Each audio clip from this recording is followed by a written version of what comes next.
Assalamu alaikum, dear students. Today is 27th of April 2020. Subject English and class 7th. Our topic is tobacco, the silent killer. And today we will proceed on page number 16, paragraph 3rd. तो आप 16 page number का third paragraph निकालिए। हम वहां से आज शुरू करने जा रहे हैं, तो शुरू करें। Emphysema is an illness that slowly rots the lungs. People with emphysema often get bronchitis and suffer lung and heart diseases.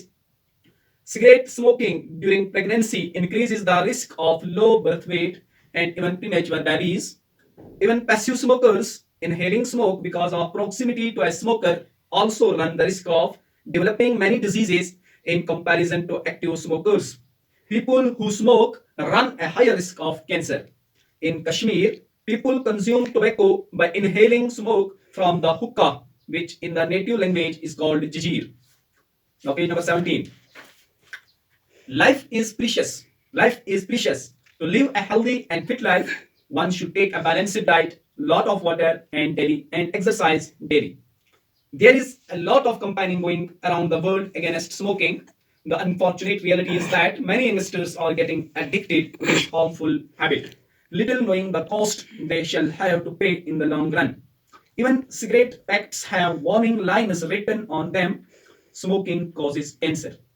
World Anti-Tobacco Day is celebrated on the 31st May every year to create an awareness. But in spite of that, people smoke and neglect their health. Quit smoking. Willpower and family support can help one. तो dear students, आज हमने पढ़ा इस जो lesson है, lesson का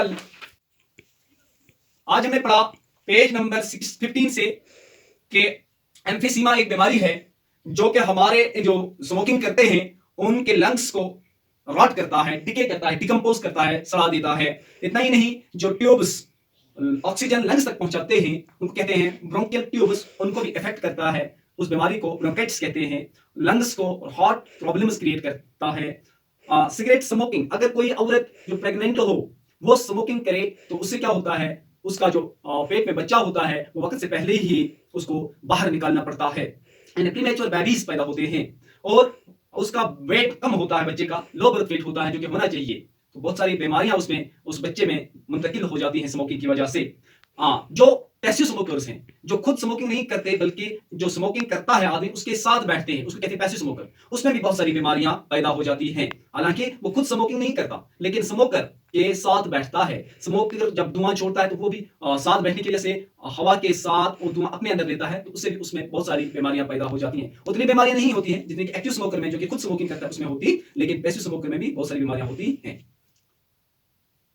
हाँ, तो कश्मीर में जो लोग हैं, कश्मीर के लोग स्मोकिंग करते हैं, तंबाकू का इस्तेमाल करते हैं। एक उनके पास एक हुक्का जिसे कहते हैं जजीर के जरिए वो तंबाकू अपने अंदर, अपने फेफड़ों के अंदर, अपने जिस्म के अंदर लेते हैं। तो पूरी दुनिया में एक कैंपेन चल रही है इस स्मोकिंग के खिलाफ। हर साल दुनिया में 31 मई को एंटी टोबैको डे मनाया जाता है ताकि लोगों को बाखबर किया जाए, लोगों में बेदारी पैदा की जाए ताकि वो लोग तंबाकू के मुज़िर असरात से बच जाएं। लेकिन इसके बावजूद भी हमारे जो बहुत सारे यंगस्टर्स हैं, बहुत सारे नौजवान हैं, वो इसके आदी बनते जा रहे हैं, अपनी हालत को भूल जाते हैं और आगे चलकर फिर उनको इसकी भारी कीमत चुकानी पड़ती है। इसलिए हमें चाहिए कि हम अपने आप को भी, अपने आस पड़ोस में रहने वाले अपने भाई बहनों को भी इस बुरी लत से बचाएं।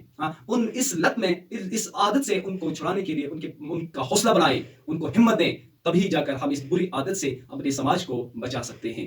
तो इस लेसन में, इस पैराग्राफ में कुछ न्यू वर्ड्स आए हैं, वो मैंने आपके लिए इस बोर्ड पर लिख के रखे हैं। आप इनको अपनी नोटबुक पर लिखिए और याद कीजिए। जैसे रॉट्स का मतलब है तो डिके, डिकम्पोज, सड़ा देना। प्रेगनेंसी, हामिला होना। प्रीशियस, कीमती। प्रीमेच्योर, कबल वक्त से पहले। अनफॉर्चुनेट, बदकिस्मती से। एडिक्टेड, आदी। अवेयरनेस, बेदारी। बहुत सारी बेदारी मुहिमें पूरी दुनिया में टोबैको के खिलाफ चलाई जा रही हैं, लेकिन इसके बावजूद भी ये बुरी आदत समाज में फैलती जा रही है। इसके लिए हमें अब अपनी जिम्मेदारी निभानी है। हमें लोगों को ये पैगाम देना है कि इससे तर्क करें, इसका इस्तेमाल तर्क करें और खुद को भी बचाएं, समाज को भी बचाएं।